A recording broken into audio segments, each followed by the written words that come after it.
गए। कोई हवा का आवाज तो नहीं आ रहा है, फैन का तो नहीं आ रहा है ना?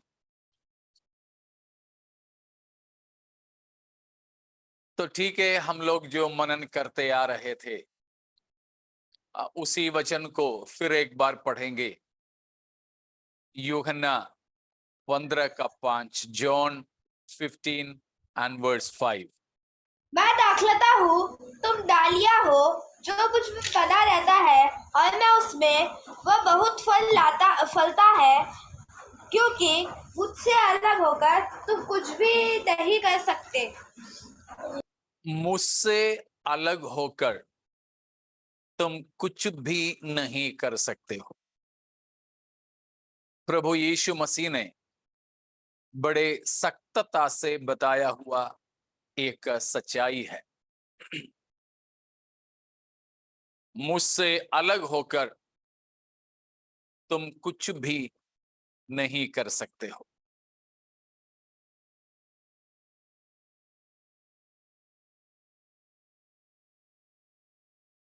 हम बाइबल में जब देखते हैं तो यहूदियों के संबंध में 3 प्लांट्स या फिर वृक्ष या लता के इस्तेमाल हुआ है। दाखलता, जैतून, ओलिव और अंजीर, फिग, ये 3 चीजें। तो दाखलता या wine represents the nationality of Israel. Olive stands for religiosity of Israel, and fig their politics, या political significance. दाखलता इस्राएलियों का देशीयता को, राष्ट्रीयता को दर्शाता है। दूसरा,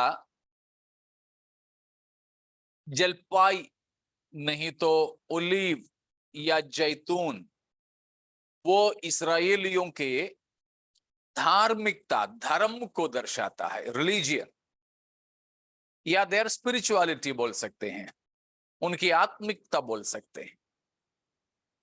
और तीसरा है अंजीर, फिग, अत्ती, वह इस्राएल की राजनीति को दर्शाता है। तो यहां पर प्रभु यीशु मसीह ने कहा कि मैं दाखलता हूं। तो प्रभु यीशु मसीह यहां पर इस्राएली लोगों से, विशेषकर अपने चेलों से बातें कर रहे हैं। तो प्रभु यीशु मसीह ने कहा कि दाखलता का दृष्टांत देकर इस्राएलियों से प्रभु ने चुने अपने चेलों को यहां सिखा रहे हैं। ഇസ്രായേലുമായിട്ടുള്ള ബന്ധത്തിൽ 3 വൃക്ഷങ്ങൾ അല്ലെങ്കിൽ ലതകളെ പറ്റി നമുക്ക് ബൈബിളിൽ കാണാം. ഒന്ന് മുന്തിരിവള്ളി, അത് ഇസ്രായേലിന്റെ ദേശീയതയെ കുറിക്കുന്നതാണ്. ഇസ്രായേൽ, യഹൂദൻ എന്ന അവരുടെ ഐഡന്റിറ്റിയാണത്. 2 ഒലിവ്, അത് അവരുടെ ആത്മീയതയെ അല്ലെങ്കിൽ അവരുടെ മതത്തെ കുറിക്കുന്നു. 3 അത്തി, അത് ഇസ്രായേലിന്റെ രാഷ്ട്രീയ അവസ്ഥകളെ കുറിക്കുന്നു. प्रभु यीशु मसीह यहां पर जो कहा है, हम उसका पहला पद को पढ़ेंगे। सच्ची दाखलता मैं हूँ और बस मेरा बस पिता बस किसान है। बस, सच्ची दाखलता में, सच्ची दाखलता में, I am the true vine, प्रभु यीशु मसीह ने ये क्यों कहा? इस्राएल, they were proud of their identity as Jews. They were proud of their Jewish blood. They were proud of their racial purity. यहूदी, वे यहूदी है करके, इस्राएली है करके घमंड करते थे। इब्राहिम के वे संतान हैं, वे परमेश्वर के चुने हुए लोग हैं, परमेश्वर की निज संपत्ति है। ये सब बातें इस्राएल के घमंड का कारण था। तो इस्राएल इस्राएल है करके घमंड करते थे। इस्राएल इस्राएल है करके सोचते थे कि वे नरक नहीं जाएंगे, वे स्वर्ग जाएंगे, परमेश्वर के राज्य उनका है, परमेश्वर भी उनकी निज संपत्ति है। ये सब इस्राएल का विचार था। मैं कुछ रेफरेंस आपको देता हूं जहां पुराने नियम में इस्राएल को दाखलता कहा हुआ है। कई जगह हैं, कुछ भाग ये हैं। यशायाह 5 अध्याय, विशेषकर उसकी 7वीं पद में बताया है कि परमेश्वर यहोवा इसराइलियों को, the vineyard of the Lord of host is the house of Israel. Israel की घराना परमेश्वर की दाख की बारी है। यिर्मयाह प्रवचनम यशायाह प्रवचनम 5 अध्याय, the whole chapter speaks of the same thing, especially 5 and verse 7. 5ന്റെ 7ാമത്തെ വാക്യത്തിൽ നമുക്ക് കാണുവാൻ കഴിയുന്നു, ഇസ്രായേലിനെ ഒരു മുന്തിരിവള്ളിയോട് ഉപമിച്ച്, മുന്തിരിത്തോട്ടത്തോട് ഉപമിച്ച് അവിടെ പറയുന്നുണ്ട്. Then comes Jeremiah chapter 2, especially verse number 21. यिर्मयाह की नबूबत 2 का 21, യിരെമ്യാവ് 2ന്റെ 21ാമത്തെ വാക്യത്തിലും നാം അത് കാണുന്നുണ്ട്. God says God had planted Israel as a chosen wine, a choice wine. बिल्कुल चुना हुआ एक दाखलता के तौर पर परमेश्वर ने इस्राएल को लगाया था। होशेया 10 का 1 में भी हम देखते हैं, होशे 10 and verse 1, ഹോശേയ പ്രവചനം 10ാം അധ്യായം 1ാം വാക്യത്തിലും നാം അത് കാണുന്നുണ്ട്. Israel is a luxuriant vine. Israel बहुत ही ज्यादा जो है उगा हुआ, हरियाली से भरा हुआ एक दाखलता है। भजन संहिता 80 का 8 में भी हम पढ़ते हैं, Psalms 80 verse 8, സങ്കീർത്തനം 80ന്റെ 8ാമത്തെ വാക്യത്തിലും നാം കാണുന്നു, परमेश्वर कहता है कि मिस्र से एक दाख को लाया और परमेश्वर ने लगाया। तो इन सारे जगहों पर हम देखते हैं, और भी है भाग, कि इस्राएल को एक दाख या दाख की लता जैसे बताया है। तो यहां पर यीशु मसीह यह कहता हुआ इस्राएलियों के घमंड को बिल्कुल काट रहा है। यीशु मसीह ने क्या कहा? I am the genuine, true wine, not you. I am the true wine of God. तुम नहीं है इस्राएल, तुम नहीं हो यहूदिया, तुम नहीं हो परमेश्वर का दाखलता, मैं हूं। मैं हूं। मेरा पिता किसान है। My father is the husbandman and I am the true wine. यीशु मसीह इस्राएल के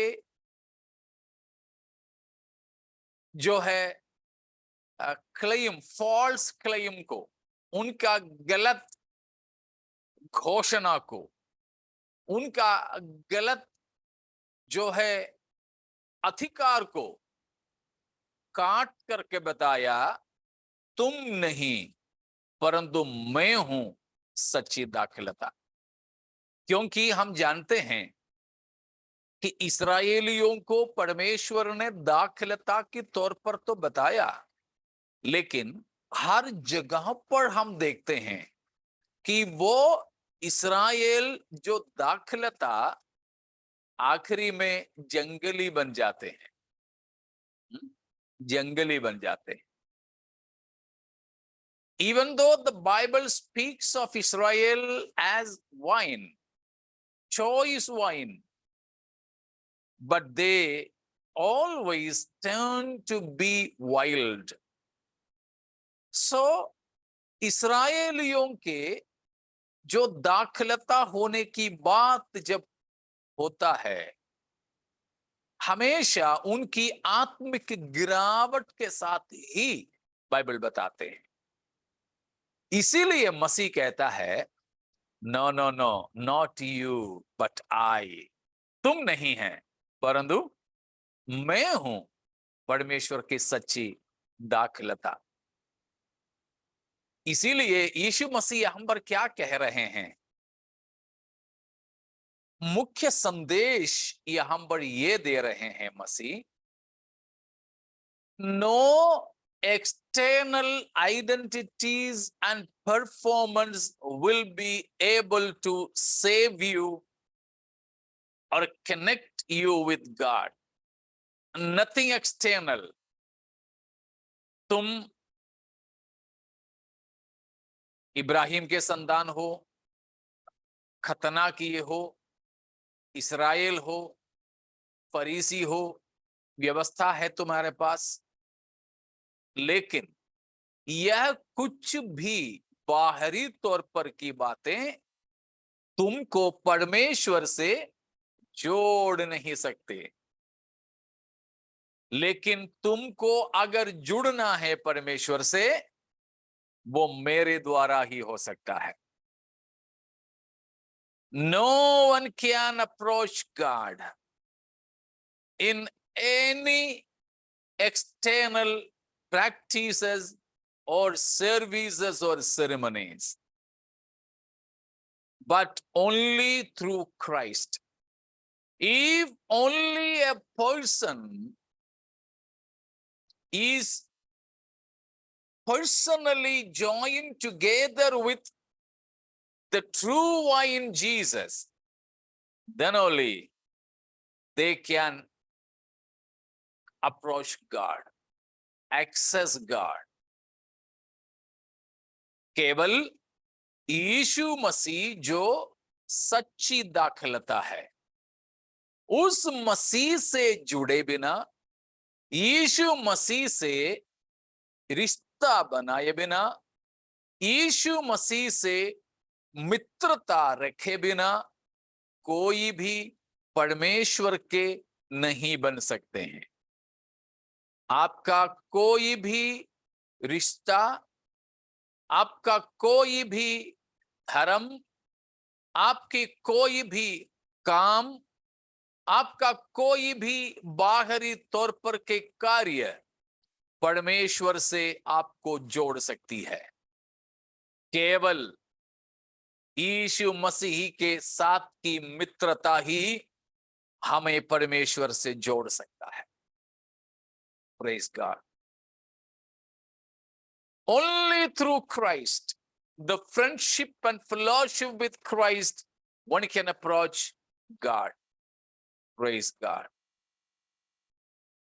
ये है प्रभु यीशु मसीह यहां पर हमें देने वाला एक संदेश। इसीलिए 5वां पद की आखिरी में बोला, मुझसे अलग होकर तुम कुछ भी नहीं कर सकते हो, कुछ भी नहीं कर सकते हो। और इस्राएलियों के एक साधारण अवस्था थी कि दाख की बारियां वहां बहुत होती थी। മുന്തിരിത്തോട്ടങ്ങൾ ധാരാളമുള്ള സ്ഥലമാണ് കനാൻ നാട് അല്ലെങ്കിൽ ഇസ്രായേൽ ദേശം. അവര് പറയാറുള്ളത്, ഈ മുന്തിരിവള്ളിക്ക് വളരണമെങ്കിൽ ആ ഭൂമിയെ, ആ നിലത്തെ വളരെ നന്നായിട്ട് ഒരുക്കിയെടുത്തെങ്കിലേ പറ്റൂ. നമ്മുടെ നാട്ടില് ഏത്തവാഴ എല്ലായിടത്തും ഒന്നും പിടിക്കത്തില്ലത്. നേന്ത്രക്കായുടെ വാഴ, ബാക്കിയുള്ള വാഴയൊക്കെ ഒരിക്കൽ എവിടെങ്കിലും ഒരെണ്ണം കൊണ്ട് വെച്ചാൽ മതി, ഇങ്ങനെ കാട് കയറി അങ്ങ് വളർന്നോളും. എന്നാൽ നമ്മൾ എവിടെയെങ്കിലും കണ്ടിട്ടുണ്ടോ ഏത്തവാഴ അതുപോലെ കൂട്ടമായിട്ട് വളരുന്നത്? ഒരിടത്തും കാണാൻ പറ്റില്ല. അതിനെ പ്രത്യേക പരിചരണത്തോടെ വീറും വൃത്തിയൊക്കെ ആയിട്ട് വെച്ചെങ്കിലേ അത് വളരത്തുള്ളൂ, ഫലവത്താവത്തുള്ളൂ. മറ്റേതൊക്കെ വെറുതെ വളവും കൊടുക്കണ്ട, വെള്ളം ഒഴിക്കണ്ട, വെറുതെ വേസ്റ്റ് വീഴുന്നിടത്ത് അതിനെങ്ങാനും ആണെങ്കിൽ പിന്നെ അങ്ങ് വളർന്നങ്ങ് പന്തലിച്ചോളും. आपने देखा होगा केरल वाला बड़ा वाला केला, बड़ा वाला, छोटा नहीं, बड़ा वाला केला, जिसको एक्चुअली बनाना कहते हैं, वो झुंड झुंड में नहीं पैदा होता है। बाकी सब केले एक बार लगा लो, उसके बाद वो अपने आप वो उगता जाएगा, बनता जाएगा। कोई खाद भी मत दो, कोई पानी भी मत दो। लेकिन ये जो केला है बड़ा वाला, जिसकी चिप्स बनता है, वो एक केला एक जगह पर, एक केले की पेड़ की जगह पे लगता है। उसको विशेष तौर पर मिट्टी तैयार करना, खाद डालना, अच्छे पानी डालना, गंदा पानी वगैरह वो बर्दाश्त नहीं करते हैं। इसी प्रकार दाखलता भी है कि उसको लगाने में जमीन को बहुत अच्छे से तैयार करना पड़ता है। हर जगह पर मिट्टी अगर सही नहीं तो नहीं लगेगा। और अच्छी मिट्टी है तो ये बहुत ही ज्यादा हरा भरा फलता है, मतलब बहुत ही ब्रांचेस को छोड़ती है। लेकिन आपको पता है ये दाखलता, जब तक वो लता में उसकी डालियां जुड़े हैं तब तक ठीक है, हरा भरा लगेगा। लेकिन उसको अगर काट दे तो क्या हम उस कटा हुआ डाली से अपना बाड़ा बांध सकते हैं, बाउंड्री वॉल बना सकते हैं? ना। क्यों? उससे हम और कुछ कर सकते हैं उस कटा हुआ डाली से? कुछ नहीं। ये एक विशेषता है। दाखलता जब तक है, ब्रांचेस, उसकी डालियां लता से जुड़े हैं, तब तक अच्छे हैं, हरा भरा है। लेकिन एक बार वो कट गया तो it is good for nothing, only for fire, जलाकर नष्ट करने के अलावा ये और किसी काम का नहीं है। वो बात प्रभु यीशु मसीह उन्हें बता रहे हैं कि मैं सच्ची दाखलता हूं, तुम डालियां हो, तुम डालियां हो। जब तक तुम मुझ में हैं तब तक ठीक है, लेकिन तुम मुझसे, मुझ दाखलता से जिस क्षण तुम डालियों के तौर पर अलग हो जाओगे, उसके बाद तुम्हें सुखाकर आग में झोंकने के अलावा और किसी काम के तुम नहीं होंगे। तुम किसी भी काम के नहीं हो। तो यहां प्रभु यीशु मसीह हमें बता रहे हैं, प्रभु यीशु मसीह हमको सिखा रहे हैं कि प्रभु यीशु मसीह से जुड़े रहने की जरूरत क्या है। क्या हम प्रभु यीशु मसीह से संडे संडे ही जुड़े रहें? नहीं। इसलिए मैंने पहले एक बार कहा था, there are a lot many part time Christians, part time Christians. बहुत से मसीहियां जो है पार्ट टाइम मसीहियत में है, फुल टाइम मसीहियत में नहीं है। या कुछ लोग संडे क्रिश्चियंस भी नहीं होते हैं। कुछ लोग तो कम से कम संडे संडे तो आते हैं, लेकिन कुछ लोग तो वो भी नहीं। हाँ, संडे आने की ही बात नहीं, परमेश्वर से तो कोई रिश्ता ही नहीं, परमेश्वर से कोई संबंध ही नहीं। तो यहां पर प्रभु यीशु मसीह हमें बताते हैं, मसीह से हमें जुड़े रहने की आवश्यकता, जुड़े रहने की आवश्यकता। उसमें सबसे पहला आवश्यकता है, हमारे अस्तित्व ही के लिए हमें मसीह से जुड़े रहना है। Praise God. जैसे प्रभु यीशु मसीह ने यहूदियों से कहा, अगर तुम मुझ में बने रहोगे, मुझसे जुड़े रहोगे, तो ही तुम्हारे वो अस्तित्व होगा जो परमेश्वर के चुने हुए के तौर पर। समझ में आया? मसीह से अलग हो जाओगे तो तुरंत मर जाओगे, ये बात नहीं है अस्तित्व की बात। फिर कौन सा अस्तित्व है? परमेश्वर में जो हमारे अस्तित्व है, हम परमेश्वर के हैं करके हमारी पहचान तब तक ही होंगे जब तक हम मसीह में होंगे, मसीह से जुड़े होंगे। സ്തോത്രം. നാം ദൈവത്തിൽ നിന്ന് അകന്നു പോയാൽ, ക്രിസ്തുവിൽ നിന്ന് അകന്നാൽ ഉടനെ മരിച്ചു പോകുമെന്നൊന്നും അല്ല ഇതിന്റെ അർത്ഥം. പിന്നെ ക്രിസ്തുവിൽ നിന്നും അകന്നാൽ നമുക്ക് നിലനിൽപ്പില്ല എന്ന് പറഞ്ഞതിന്റെ സാരം, ദൈവീക ബന്ധത്തിൽ പിന്നെ നമുക്ക് നിലനിൽപ്പേ ഇല്ല. ദൈവത്തിന്റെ ജീവൻ പിന്നീട് നമ്മിലേക്ക് വ്യാപരിക്കില്ല. സ്തോത്രം.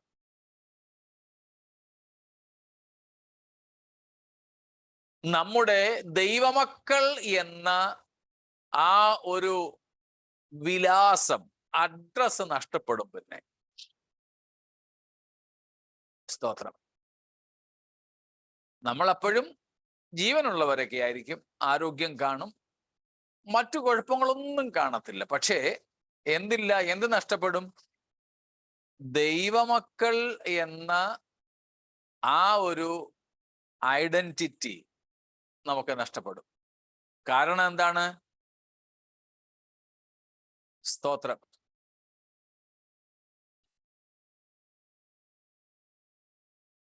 മുന്തിരിവള്ളി എന്ന യേശു ക്രിസ്തു, അവനിൽ നിന്നാണ് നമ്മുടെ ജീവന്റെ ഉത്ഭവം.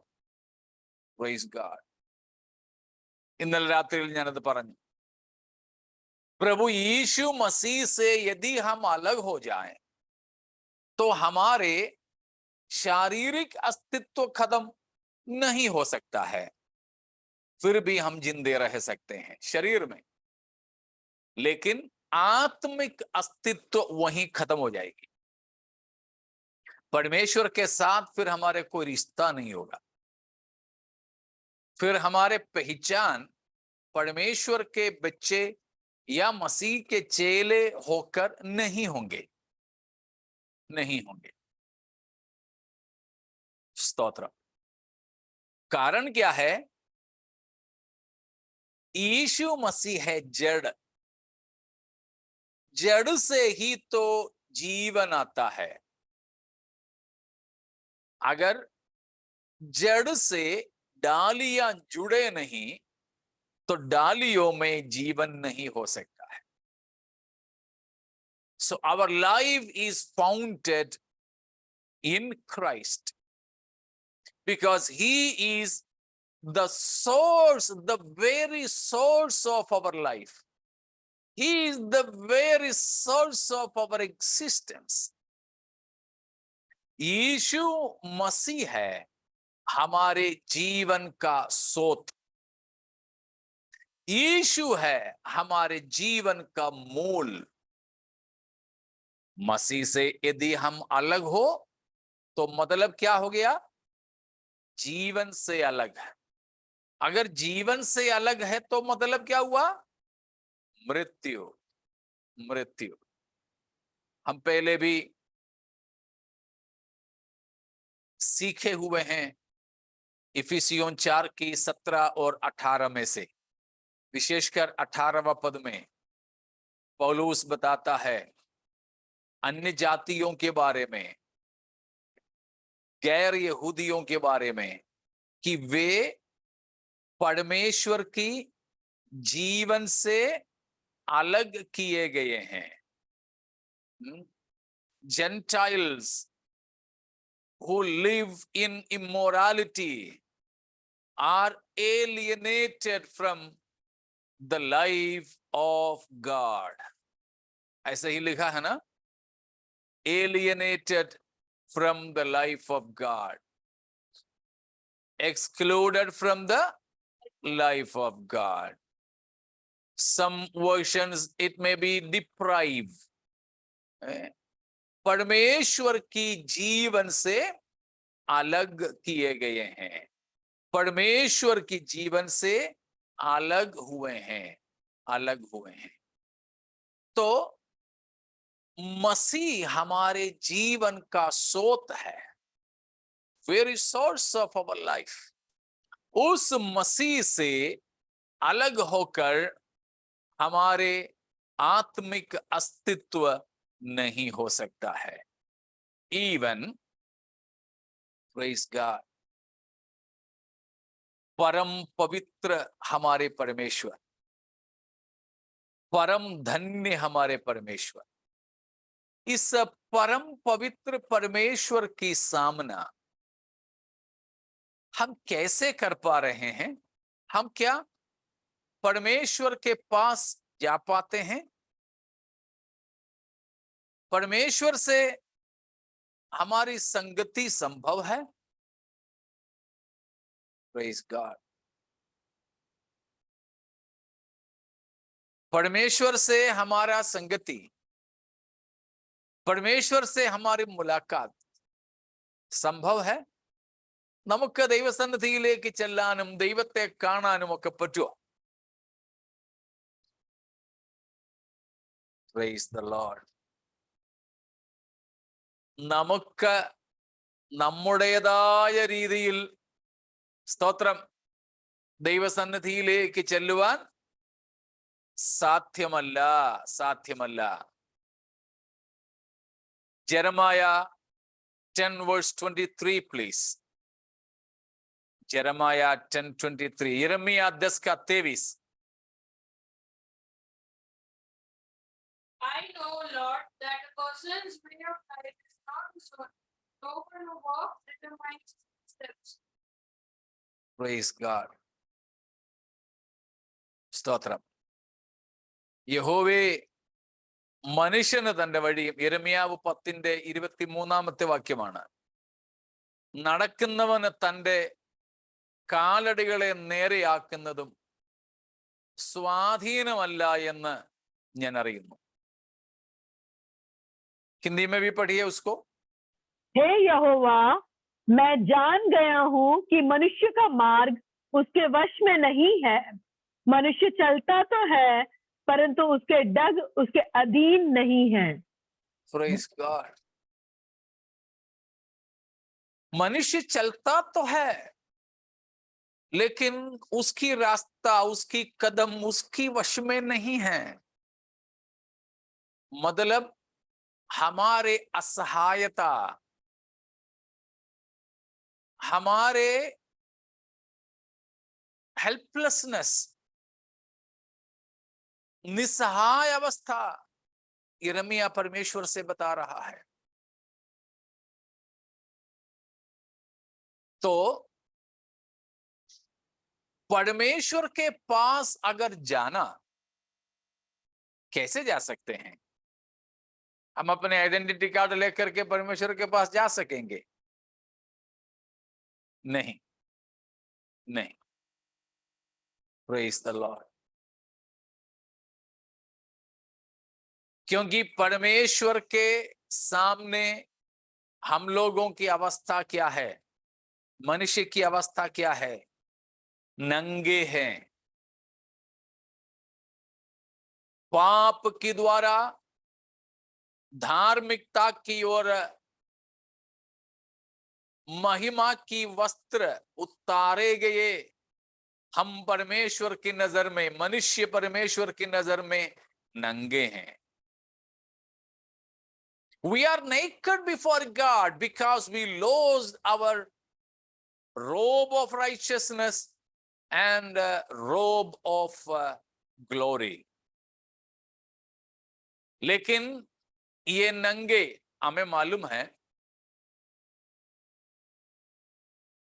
दाऊद के समय में एक पड़ोसी राजा के पास जब वो बीमार, कैंसर से, शायद कैंसर था, कैंसर से ठीक हो गया, दाऊद ने जब सुना तो भेंट देकर दाऊद अपने कुछ चेलों को भेजे थे. यहूदी राजा दाऊद के कुछ लोग उनके पड़ोसी देश में पहुंचकर चंगा हुआ राजा को बधाई दिया, तो वो राजा और वहां के लोगों ने गलत सोचा कि ये लोग गलत इच्छा से वहां पहुंचे हैं. ऐसे करके उनका दाढ़ी आधा शेव करके और कपड़ा भी ऊपर से कमर तक फाड़ करके उन्हें वापस भेज दिया. तो वो आधा नंगा होकर वे शहर में वापस नहीं आ सके. उनका दाढ़ी फिर बढ़ने तक उनको दाऊद ने दूसरे जगह पे छुपा छुपा करके बसाया. नंगे व्यक्ति कोई परमेश्वर के सामने नहीं आ सकते हैं. आदम और हव्वा के भी बारे में हमें पता है. तो मनुष्य पाप की वजह से नंगे हुए हैं, लेकिन हम अब कैसे जा सकते हैं परमेश्वर के पास? बस किसके द्वारा? यीशु मसीह के द्वारा, जिसने कलवरी के क्रूस पर हमारे लिए धार्मिकता का वस्त्र भी और महिमा की वस्त्र भी बुना है. Hallelujah, praise God. इसीलिए मैं अक्सर बताता हूं कि क्या है कलवरी का क्रूस. कलवरी का क्रूस वो जगह है जहां परमेश्वर हमारे लिए धार्मिकता और पवित्रता की, धार्मिकता और महिमा की वस्त्र को बिना था। हालेलुया। പാപത്താൽ നീതിയുടെ വസ്ത്രവും തേജസ്സിന്റെ വസ്ത്രവും നഷ്ടപ്പെട്ട് നഗ്നനായി, ലജ്ജിതനായി, കോപത്തിനിരകളായി, ശിക്ഷാർഹരായി, ദൈവത്തിന് മുഖം കൊടുക്കുവാൻ കഴിയാതെ ഒളിച്ചു നിന്ന മനുഷ്യന് വേണ്ടി നീതിയുടെ വസ്ത്രവും തേജസ്സിന്റെ വസ്ത്രവും നെയ്തെടുത്ത നെയ്ത്തുശാലയാണ് കാൽവരി ക്രൂശ്. Praise the Lord. Got it? We were sinful and therefore naked. We did not have the robe of righteousness nor the robe of glory. And therefore we could come and face our God. But cross of Christ is the very place where Jesus was, praise God, switching, or Jesus was just making the robe of righteousness and of glory for you and me. And with those robes, now we can access our God. Yes, it's only through Christ we can come in the presence of God. Praise God. समझ में आ रहा ना? यीशु मसीह ने कहा, मुझसे अलग होकर तुम कुछ भी नहीं कर सकते हो। क्या है? यीशु मसीह के द्वारा हमें मिलने वाला सबसे बड़ा बात, nothing else but a free access to the Father. Hallelujah. समझ लीजिए, यीशु मसीह के द्वारा हमको प्राप्त होने वाला सबसे बड़ी बात, चंगाई नहीं, छुटकारा नहीं, नौकरी नहीं, गाड़ी और बंगला नहीं, एक सुंदर जीवन साथी नहीं, कुछ नहीं। यीशु मसीह के द्वारा हमें प्राप्त होने वाला सबसे बड़ी बात क्या है? A free access to the father. Praise God. The free access to the Father. Without Christ, we cannot approach God. Yeshu मसीह के सिवाय, यीशु से अलग होकर हम में से कोई भी पिता परमेश्वर के सम्मुख में नहीं जा सकेंगे। तो प्यारों, हमको यीशु मसीह के द्वारा क्या मिला है? सबसे खास, पिता परमेश्वर के सामने प्रवेश मिला है। हालेलुया, प्रवेश मिला है। तो हमको प्रभु यीशु मसीह के द्वारा पिता की ओर, पवित्र स्थान की ओर पहुंचने का हक और अधिकार मिला है। Hallelujah. Hebrews chapter 10 and verse 19. Hebrews 10:19. इसीलिए हे भाइयों, जब हमें यीशु के लहू के द्वारा उस नए और जीवते मार्ग से पवित्र स्थान में प्रवेश करने का हियाव हो गया है, जो उसने बने अर्थात शरीर में से होकर हमारे लिए अभिषेक किया है, और इसीलिए कि हमारा ऐसा महान याजक है जो परमेश्वर के घर का अधिकारी है, तो आओ हम सच्चे मन और पूरे विश्वास के साथ और विवेक का दोष दूर करने के लिए हृदय पर छिड़काव डालकर और देह को शुद्ध जल से धुलवाकर परमेश्वर के समीप जाए। परमेश्वर के समीप जाएं। पहले जा सकते थे नहीं, परमेश्वर के समीप हम नहीं जा सकते थे। हर कोई परमेश्वर के पास जाना तो चाहते हैं, किसी से भी पूछो सब बोलेंगे, सब धर्म के लोग बोलेंगे, कितने भी दुष्ट हो वो भी बोलेगा मुझे परमेश्वर के पास जाना है। लेकिन कैसे? यीशु मसीह कहता है मुझसे अलग होकर तुम कुछ भी नहीं कर सकते हो। और सबसे बड़ा, सबसे मुख्य चीज जो हमको करना है वो क्या है? परमेश्वर के समीप जाना, परमेश्वर के करीब जाना। कैसे जा सकते हैं? हमने 19वां और 20वां पद में पढ़े, यीशु मसीह ने एक नया हाईवे को खोला है, एक नया हाईवे, एक नया राजमार्ग को खोला है यीशु ने। किसकी ओर? महान राजाधिराज परमेश्वर की ओर। हालेलुया।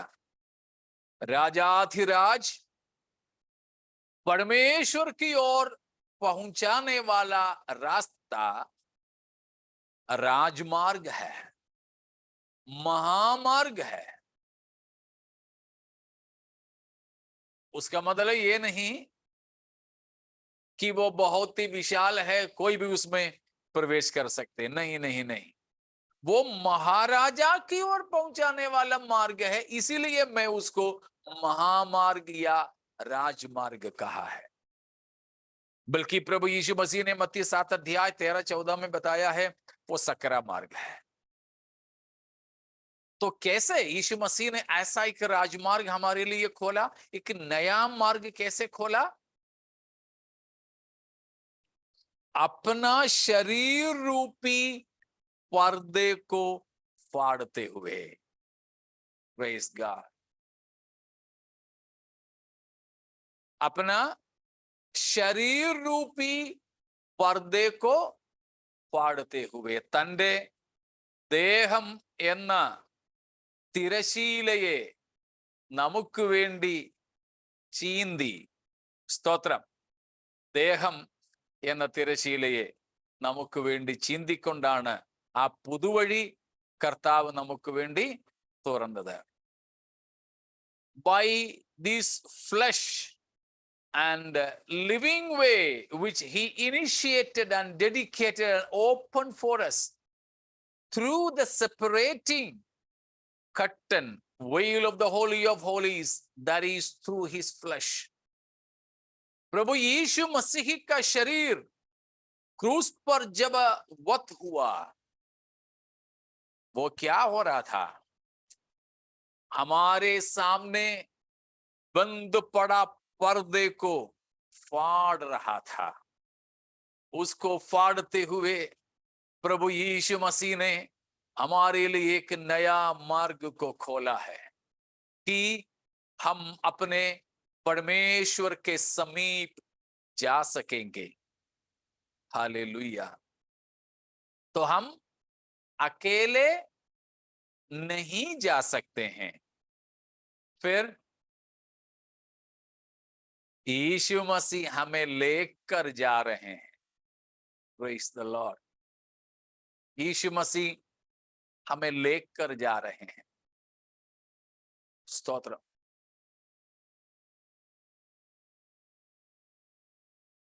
कहीं कहीं जब कोई सिक्योरिटी चेक वगैरह होता है तो कोई बड़ा अधिकारी अंदर हो, वो हमारे कोई हैं, वो बाहर आकर हमको साथ में लेकर के चलते हैं। स्तोत्र। जब मैं उत्तर भारत में किसी किसी जगहों पर कैंटोनमेंट एरिया में, फौजी इलाके में सेवा करता था। तो साधारण सिविलियंस को अंदर प्रवेश जहां नहीं है, ऐसे जगहों पर वे लोग स्वयं आते थे, आकर हमको साथ में लेकर जाते थे। कभी कभी कोई ऑफिसर्स होते थे, कमीशन्ड ऑफिसर्स, वे उनकी गाड़ी भेजते थे, गाड़ी में बैठकर बिठा करके हमें लेकर जाते थे। तो उनको देख करके, उनकी गाड़ी को देख करके संदरे सल्यूट मारकर हमें भी साथ में भेज देते थे। तो हम अकेले प्रभु परमेश्वर के पास में नहीं पहुंच सकते, इसीलिए यीशु मसीह स्वर्ग से इधर आया। इधर आकर ऐसा नहीं कि चलो मैं साथ में चलो करके लेके नहीं जा रहे हैं, परंतु हमको अंदर जाने का गेट पास बनवाया, गेट पास बनवाया। हम लोग अपनी गाड़ी सर्विसिंग के लिए देते हैं, तो शायद कुछ नहीं किया है, हमारा शायद गाड़ी का जो मिरर है, कांच सीधा करने के लिए हमने अंदर दे दिया, वापस उसको लेना है तो गेट पास चाहिए। तो प्रभु यीशु मसीह आया स्वर्ग से, और यीशु मसीह हमको साथ ले जाने के लिए पास बनाया। वो पास बनाने के लिए यीशु को क्रूस पर अपना जीवन देना पड़ा, अपना शरीर को, शरीर रूपी पर्दे को फाड़ना पड़ा। और उसके बाद ये भी नहीं कि तू आ जाना करके मसीह नहीं गया, साथ लेकर के जा रहे हैं। अब दोबारा मसीह जब आएंगे, हम लोग नया शरीर को पाएंगे, तब भी वो आकर हमको लेके जाएंगे। യോഹന്നാൻ 14:3 में हम पढ़ते हैं, യോഹന്നാൻ 14:3 वाक्यത്തിൽ हम लोग ऐसे पढ़ते हैं कि जब मैं तुम्हारे लिए जगह तैयार करूंगा, तब मैं फिर आऊंगा, आकर तुम्हें मेरे वहां लेकर जाऊंगा। देखा, आ जाना करके एक करंट लोकेशन या लाइव लोकेशन भेज करके मसीह नहीं गया। मसीह बोला तुम्हें लोकेशन की कोई जरूरत नहीं, मैं आकर तुम्हें लेकर जाऊंगा। हालेलुया। इसलिए मसीह ने कहा, आई एम द वे, मैं मार्ग हूं, मैं मार्ग हूं। Praise the Lord. तो प्यारो, मुझसे अलग होकर तुम कुछ नहीं कर सकते हो। उसका सबसे खास मतलब क्या है? मसीह के बिना कोई भी परमेश्वर को अपना मुंह नहीं दिखा सकेंगे। എന്നെ പിരിഞ്ഞ് നിങ്ങൾക്ക് ഒന്നും ചെയ്യുവാൻ കഴിയുകയില്ലെന്ന് യേശു പറഞ്ഞതിന്റെ ഏറ്റവും പ്രധാനപ്പെട്ട അർത്ഥമാണ് നാം ഇപ്പോൾ കണ്ടത്. സ്തോത്രം. എന്താ നമുക്ക് ഏറ്റവും പ്രധാനപ്പെട്ടതായിട്ട് എന്താണ് വേണ്ടത്? പിതാവിന്റെ സന്നിധിയിലേക്കുള്ള ഒരു പ്രവേശനമാണ്. സ്തോത്രം. പിതൃസന്നിധിയിലേക്കുള്ള പ്രവേശനം എങ്ങനെയാ സാധ്യമാകുന്നത്? നമുക്ക് പറ്റുമോ? യിരെമ്യാവ് പറഞ്ഞ കാര്യം നമ്മൾ കേട്ടല്ലോ 10:23 നിന്ന്. സ്തോത്രം. നമുക്ക് സ്വയം ദൈവസന്നിധിയിലേക്ക് എത്താൻ സാധ്യമല്ല, നമുക്ക് കഴിയില്ല. സ്തോത്രം. നമുക്ക് കഴിയില്ല. അപ്പോൾ പിതാവിന്റെ സന്നിധിയിലേക്ക് പ്രവേശിപ്പാൻ നമുക്ക് ആര് വേണം? യേശുവിനെ കൂടിയേ തീരൂ. യേശുവിന്റെ ഏറ്റവും, നമുക്ക് യേശുവിനെ വേണ്ട ഏറ്റവും വലിയ ആവശ്യം എന്താണ്? കൊറോണയിൽ നിന്ന് സൂക്ഷിക്കുവാനല്ല, ഞാൻ കഴിഞ്ഞ ദിവസം ഒരാളിൻ്റെ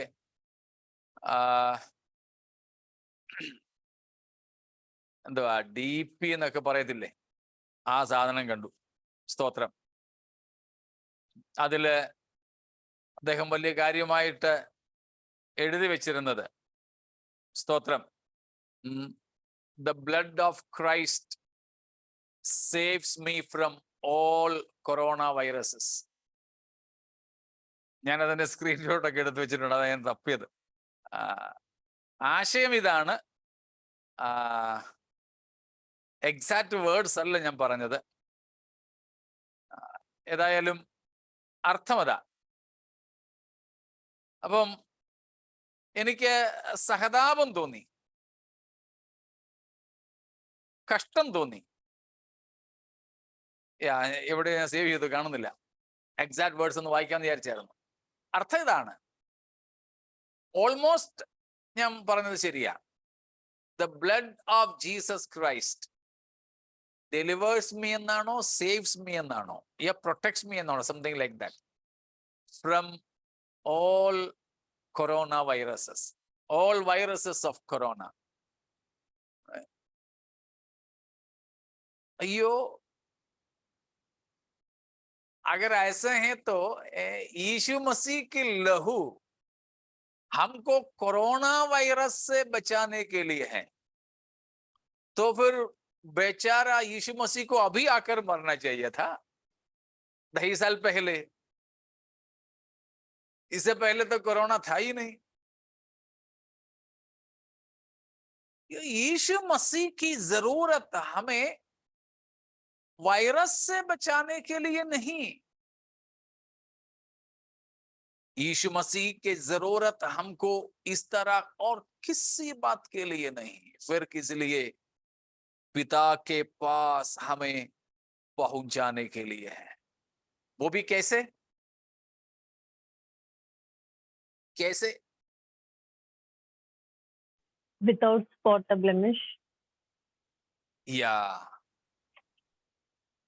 without blemish, without any Without sort, wrinkles yeah, and blemish. without wrinkle. और ये जो नेगेटिव बात हो गया, यार एक पॉजिटिव थिंग अगर हम कहें तो कैसे? अपने ही समान, अपने ही समान, नहीं तो महिमा के साथ। प्रेज द लॉर्ड, महिमा के साथ। इब्रानियों 2:10 में हम पढ़ते हैं, कुलूसियों 3:4 में पढ़ते हैं, എബ്രായർ 2:10 കൊലോസ്യർ 3:4 ഒക്കെ നമ്മൾ വായിക്കുന്നു. അനേകം പുത്രന്മാരെ ദൈവം തേജസ്സിലേക്ക് നടത്തുമ്പോൾ അവരുടെ രക്ഷാനായകനെ എന്നാണ് എബ്രായർ 2:10. Jesus is the captain of our salvation, രക്ഷാനായകൻ. Praise God. यीशु मसीह आगे आगे, हम लोग मसीह के पीछे पीछे। कैसे? मसीह के समान बनकर। जब हम बिना कलंक और बिना किसी झुर्री से बन जाएंगे तो प्रेज गॉड, महिमा को प्राप्त करेंगे, हम महिमा को प्राप्त करेंगे। हालेलुया। तो परमेश्वर हमको अपने पुत्र के समान महिमा की ओर पहुंचा रहे हैं। हालेलुया। उसके लिए है हमको यीशु मसीह की जरूरत। सबसे बड़ी जरूरत वो है, Lord I want to present myself before the Father. पिता के सामने मैं अपने आप को प्रस्तुत करने के लिए चाहूंगा। पिता के सामने अपने आप को प्रस्तुत करना है तो हम अकेले नहीं जा सकते हैं, हमको यीशु मसीह की जरूरत है। मसीह हमारे हाथ पकड़कर लेकर जा रहे हैं। इसीलिए रोमियो 5 का दूसरा पद में लिखा हुआ है, now we have access to the grace in which we stand. रोमियो 5 का 2 में पौलुस बताता है, उसके द्वारा अर्थात यीशु मसीह के द्वारा हमको उस अनुग्रह में पहुंच भी मिली है जिसमें अभी हम हैं या स्थिर है। സ്തോത്രം. അവൻ മൂലം, ക്രിസ്തു മൂലം നമുക്ക് നാം ഇന്ന് നിൽക്കുന്ന കൃപയിലേക്ക് പ്രവേശനവും ലഭിച്ചു. हालेलुया. तो प्यारों, यीशु मसीह के साथ पिता परमेश्वर की ओर हमें पहुंचना है। हालेलुया. मसीह से अलग हो तो ये संभव नहीं है, संभव नहीं। एक बात और, ये हमारे समय खत्म हो रहा है, एक बात और मैं बताता हूं कि हम मसीह से कैसे अलग हो सकेंगे। मसीह से अलग होने का कैसे हो सकेंगे। पहली बात, हम मसीह का इनकार ही कर लें तो हम मसीह से अलग होंगे। By renouncing Jesus, by rejecting Jesus, मुझे यीशु चाहिए नहीं, मुझे यीशु चाहिए नहीं, यीशु का इनकार करें जैसे यहूदी लोगों ने की। पिलातुस ने पूछा कि हर साल तुम्हारे पर्व में मैं किसी एक बंदी को, एक कैदी को छोड़ता था ना, तो इस बार मैं यीशु को छोड़ दूं? तो उन लोगों ने बोला नहीं, नहीं छोड़ना। तो पिलातुस ने पूछे, तो फिर इस यीशु को हम क्या करें?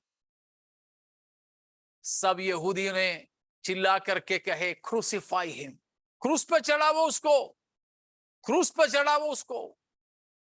तो उन यहूदियों की तरह हम यीशु के इनकार कर सकते हैं जिससे हम मसीह से अलग होंगे। दूसरी बात, यीशु से हम अलग कैसे हो सकेंगे? Just by professing Christians, not practicing Christians. Simply by professing, not practicing our faith. यीशु पर हमें विश्वास है करके बोल तो सकते हैं, लेकिन मसीह से सचमुच में क्या नहीं है?